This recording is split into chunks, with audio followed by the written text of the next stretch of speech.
Hey, welcome to another edition of It's Just Me, hosted by Brent Fox. I wanted to make sure that I did a live before the Clarissa Shields Danielle Perkins fight. Um, I'll go over that rather quickly and then I'll delve into other subjects. Um, what I wanted to mention with this particular matchup is this. Um, the GWOAT is probably going to have a tougher matchup than she did with good old Savannah. I forget Savannah's last name. It'll come to me. Um, Danielle Perkins is a larger version of that particular fighter, and since she's a southpaw and probably has the same level of physical power and at a higher weight class, that could be very dangerous.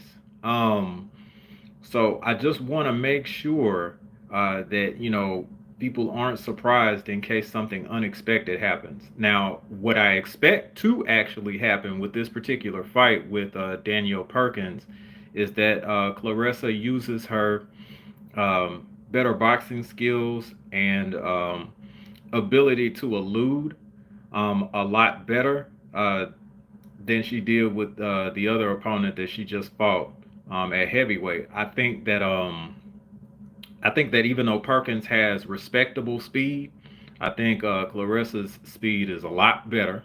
Um, and I obviously think that her footwork is a lot better than Danielle's too. Now, Danielle is a former basketball player, so that means that she's an athlete. This is not something that you're just going to be able to. This is not just some mismatch where Clarissa is just going to box the brakes off of Danielle Perkins. I think Perkins does actually have something for her if she's not too careful. But I do think that Clarissa should actually win this fight. How convincingly, I am not 100% sure. I know from the footage that I actually seen from Danielle Perkins, what she actually likes to do is use her southpaw jab just as a rangefinder to try to get within range to use the left hand. Um, Now, what sometimes she'll do is she'll throw like a pawing jab, and then try to come in with the left hand. Uh, for this gentleman that has actually come in, um, Mr. Alec Lucas Jones. I'm not sure what the infatuation is for me to say your name, but I'll give you a shout out. Now, I will ask respectfully that you try to keep it civil. Most of the time, when you get odd requests, it actually leads to something else. I'm just trying to make sure that that's not the case. If so, you'll be quickly dismissed. Back to what I was making, back to the point that I was making with Danielle Perkins being a southpaw. Um, I've been all right. How you doing, Kara? Um, she does throw like a pawing jab from time to time. So because it's a pawing jab and it sometimes seems lazy, what you can do as an orthodox fighter is you can just kind of slip and then throw a good right hand right over it. And if it's timed well, it could be a devastating shot. So I would probably look for something like that. I would also look for stabbing right hands to the body. Even though Danielle Perkins is a very strong athlete, um, she's also a taller athlete. When you're taller, um, your midsection just naturally is going to be a bit of a target. So I would expect a lot of body work early on from Clarissa Shields, and then she may be able to systematically outpoint. I don't think that she's actually going to knock the woman out. I seriously doubt that. But I do think that she will outpoint. She may even stun her. I'm not sure if, I'm not sure how that's going to go, but I think that she could probably stun her later on in the fight. But I do see Clarissa outpointing Danielle Perkins in this particular fight. I don't think that she's going to be hurt too bad, Perkins, but I do think that she's probably, in a worst case scenario, she's probably going to be outclassed. Um, hey, Joe, what's happening, man? Um, but yeah, I think that she's probably going to get outpointed, or outclassed in a very worst case scenario. Um, the only way that I think Perkins may be able to beat Clarissa, and here's my point, is if for whatever reason she is able to maybe time Clarissa's movements. Clarissa does like to be aggressive from time to time, and she'll lunge in. If she lunges in and you're kind of standing from a southpaw stance with your right forward and then your left back, um, you can actually step to your right, nail that left in there, and then you could actually strike an effective shot. Now, I don't think that Clarissa is gonna get a one hitter quit or anything like that. But if she's not too careful, uh, Perkins can catch her with a shot, and it could stun her. And in women's boxing, it doesn't take much to get like a TKO. And I'm not saying that as a negative. I think that if there are several unanswered punches, um, especially if it's a male referee or a male official doing it, they'll some of them have tendencies to kind of stop the fight a little earlier than expected. But I think that that's the only shot that Perkins actually really has against Clarissa Shields. If she's able to effectively time her, and get into a rhythm and land shots that are unexpected, and you can do that from the southpaw stance. You're fighting at a different angle, so that could actually happen.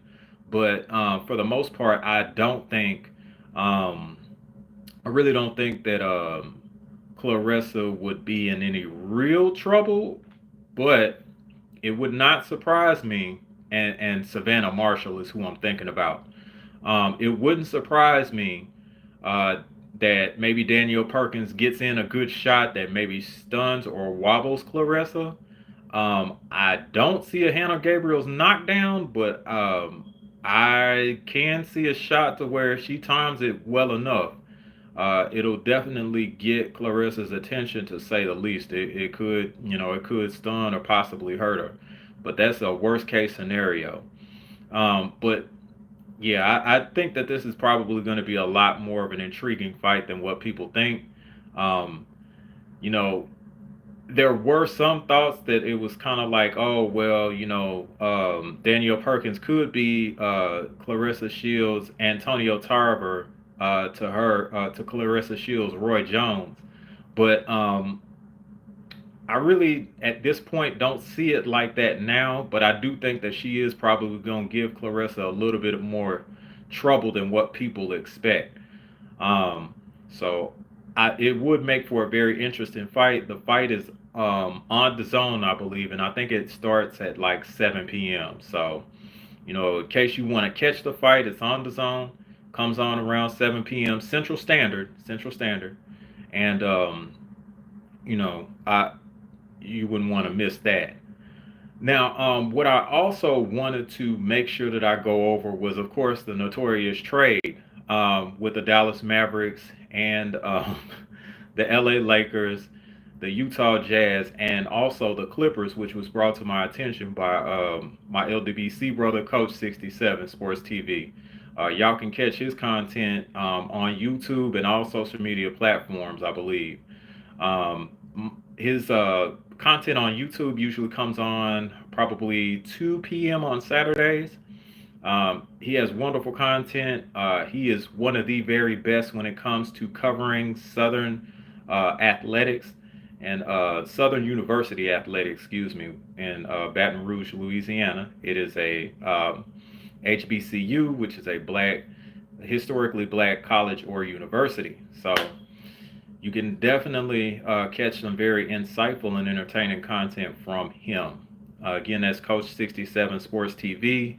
Usually drops content on Saturday afternoons around 2 p.m. Central Standard. Um, Now, what I want to also mention with this particular trade is this. My brother Joe Townsend, who stopped by, made an excellent point.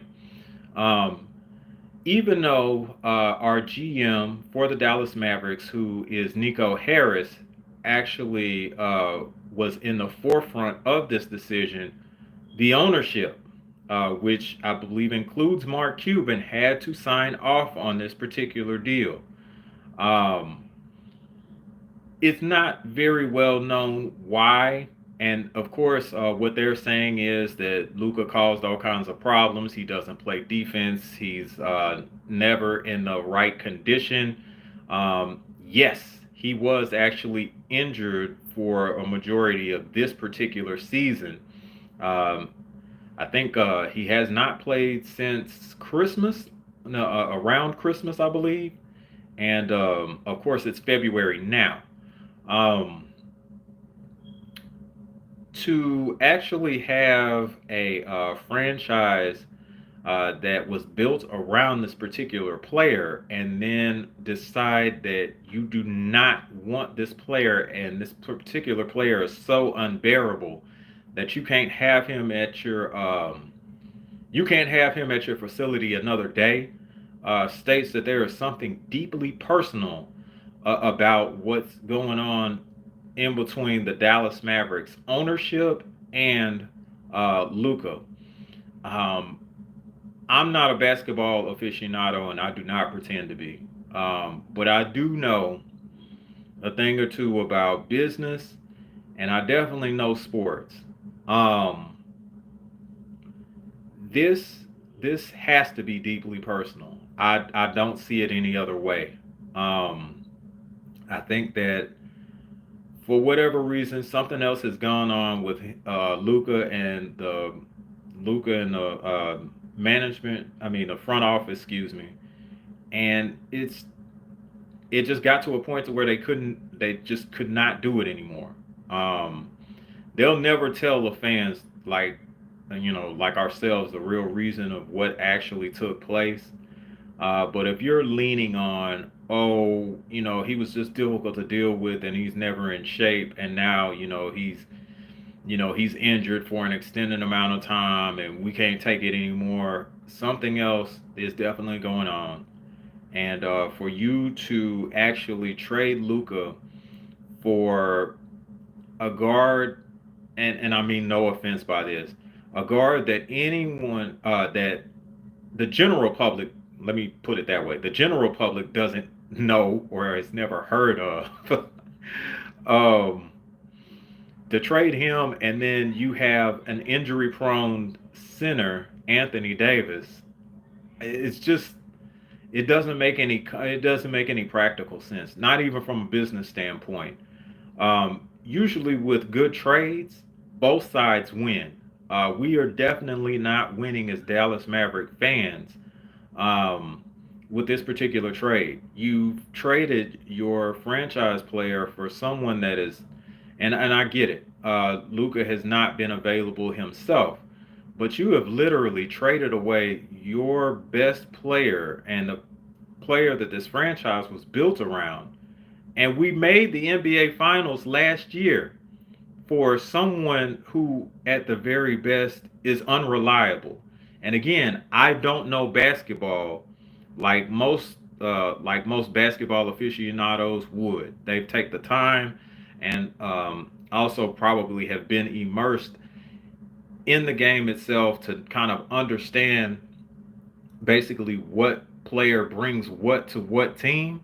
But I do know that Anthony Davis, unfortunately, is unreliable. Like you, and that's me putting it nicely. Um, I think that if Anthony Davis turns the wrong way at this point, he's out for the season. Um, so for you to actually trade, so for you to actually trade a franchise player for someone like that, it's mind-boggling. And um, it's just it's something else going on there. But I will tell you who the real winner of this particular trade is, and that is Jerry Jones. I think with the hiring of with Schottenheimer, um, that was a head scratcher by itself. Jerry has been very controversial over the years as far as hiring coaches that quote unquote do his bidding or are easy to control or manipulate. Um, this one seems no different, and as much as my fellow Steeler fans kind of complain about Mike Tomlin, at least, at least we are in contention for or have actually reached the playoffs year by year. And with Jerry, there have been definite ups and downs. Um, and he has not made the Super Bowl in nearly 30 years. So that means the guys that were actually playing in that particular Super Bowl, they're grandparents now.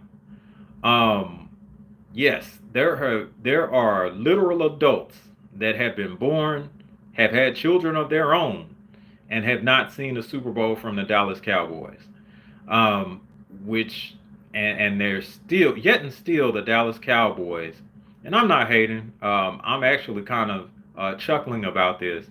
Um, the Dallas Cowboys are one of the marquee sports franchises um, in the entire planet. Okay, football is not even American football is not even popular overseas, like at all. Um, but yet and still, the Dallas Cowboys are one of the world's most recognizable sports franchises on the planet. On the planet. So that means that people can actually recognize, like, the silver star with the blue background, or the blue star with the white background. Mind-boggling. But hey, shout out to Jerry Jones for making his team marketable, and not getting out of his own way. He never will. And I think that Jerry Jones is gonna outlive us all, to be quite honest with you. So if y'all looking for Jerry to kick the bucket anytime soon, not gonna happen. Not gonna happen. Um, the next subject that I'd like to get on to would be the Super Bowl, and basically on another show that we were just on, the Southern Baller Show, hosted by my brother Jared O11 Green and JB, and Coach 67 Sports TV. We are on Sundays 3:30 p.m. on YouTube. Joe Townsend is also a host of that particular show.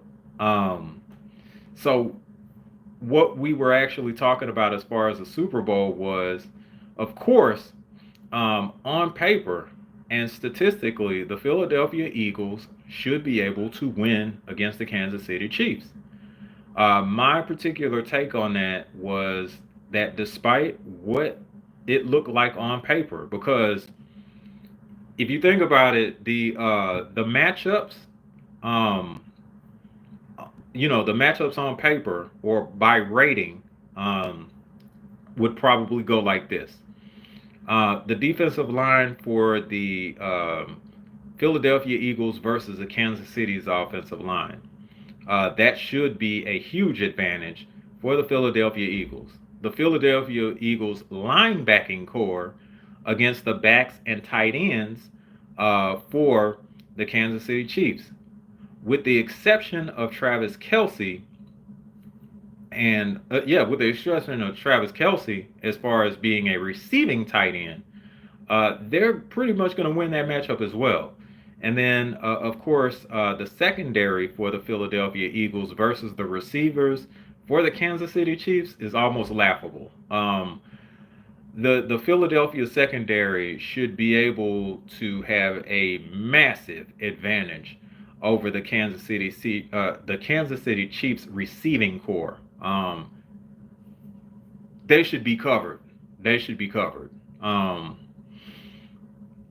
So it's hard to actually break down or decipher how Kansas City statistically should be able to beat The I'm sorry, beat the Philadelphia Eagles. I'm so sorry, guys.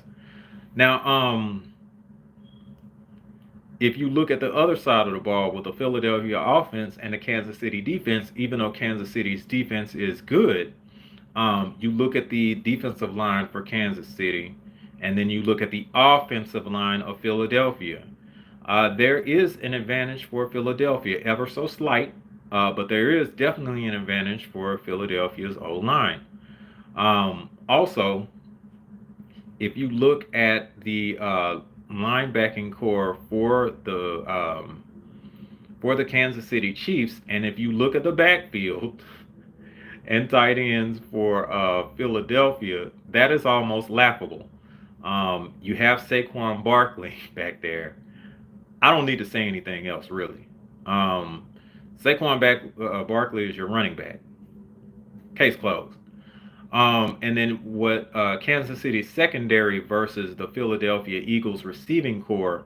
Um, yeah, I think that not only you have AJ Brown, you have excuse me, you have Devonta Smith, but you also have Doxson, who they actually did a trade for, and he's turning out to do pretty well this postseason.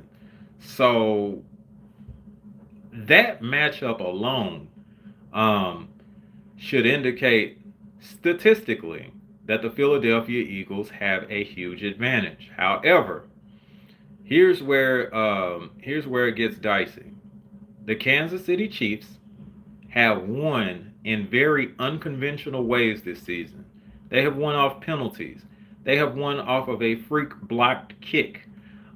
They have won. They have actually won. I think off of. They've actually won off of a. What was it? Oh my goodness, I can't think of it right now. But they've actually won in very unconventional ways this season. And yes, the refs do help them. And then yes, there have been some fluke plays, as I was trying to allude to before, that have happened that have actually helped the Kansas City Chiefs achieve victory. Um, yeah, with that being said, I just think that the intangibles for the Chiefs will help them actually win. I, it's not very explainable. Um, it's not it's not logical why the Chiefs will win, but they will. If you all will excuse me, I'm gonna have to attend to something.